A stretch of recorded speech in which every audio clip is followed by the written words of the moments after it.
Hey, it's Ben Sheppard and welcome to RunThrough TV.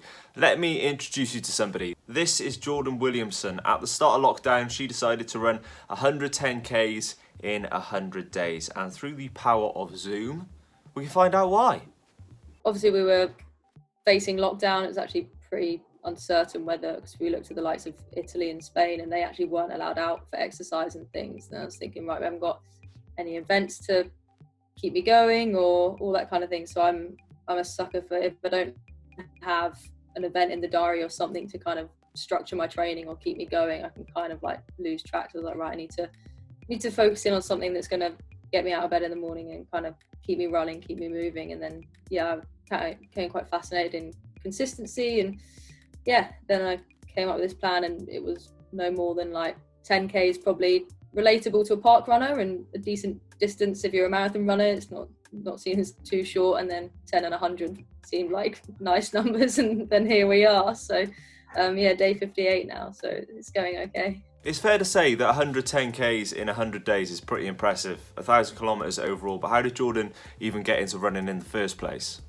I've just always ran. I've got two brothers. My dad's always been really into having us do sport, and so it was very much like, if you can't beat him, join him, was my initial vibe. So everything from football in the garden to running and whatever else, it was always very much like, I just want to be part of the team, part of the crew. And my dad's always encouraged me to be involved in sport and fitness. So running's one of those things that no matter where you are in the world, or literally all you need is a pair of trainers and you can get out there and go. And so I've always kind of just used it to kind of lock me into a routine, and just I find it really nice to go for a run on your own. It just kind of like clears your head mentally, allows you to kind of think things through. But then equally, for me, it's a huge part of my social life. So a lot of my friends I've made through running and through sport, and we'll go for runs together. It's a really nice way to catch up, and that's leaked into work. So run with a lot of colleagues and things now. I imagine all of the best secrets come out when you're running with your boss. So how is Jordan actually getting on with her challenge at the moment? It's weirdly become just routine. Like I just know I've managed to channel that if I don't do it, I'm going to regret it. Or I've done a couple where I feel like I need a bit more rest in me, so I'll do them in the evening, and then it just looms over me the whole day, and I just want to get it done. So I've just gotten into a really good habit of like, right, okay, just as I get up and brush my teeth, I now get up and run 10K, and try and mix it up with the routes and stuff so it's not too monotonous. And I'll do different stuff with pacing and fast and slow, and maybe a bit of interval stuff in there just to kind of keep my legs interested more than anything else. But it's pretty much routine now. I mean, that's quite the routine change, isn't it? I think everyone's routine has changed slightly in lockdown, but maybe not quite to Jordan's extreme. Saying that, there's been so many new runners taking up running in lockdown as a form of exercise, so I wanted to get from Jordan her tips to stay motivated.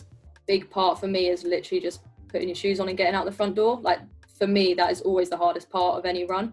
As soon as I'm out there, I love it, and I honestly can't say I've ever had a bad run. Like, obviously things don't go to plan and it might not be as fast or whatever else, but I don't think I've ever come back from a run and felt worse about doing it. So I'd say just try and keep a bit of consistency. Like, make sure you rest up when you need to rest up, and don't overdo it. But if you miss a run, just make sure you don't miss your next one. Just allow yourself that bit of structure and a bit of consistency, and literally just put your running shoes on, because chances are if they're on your feet and you can step out the front door, then the rest is just kind of procedure, I guess.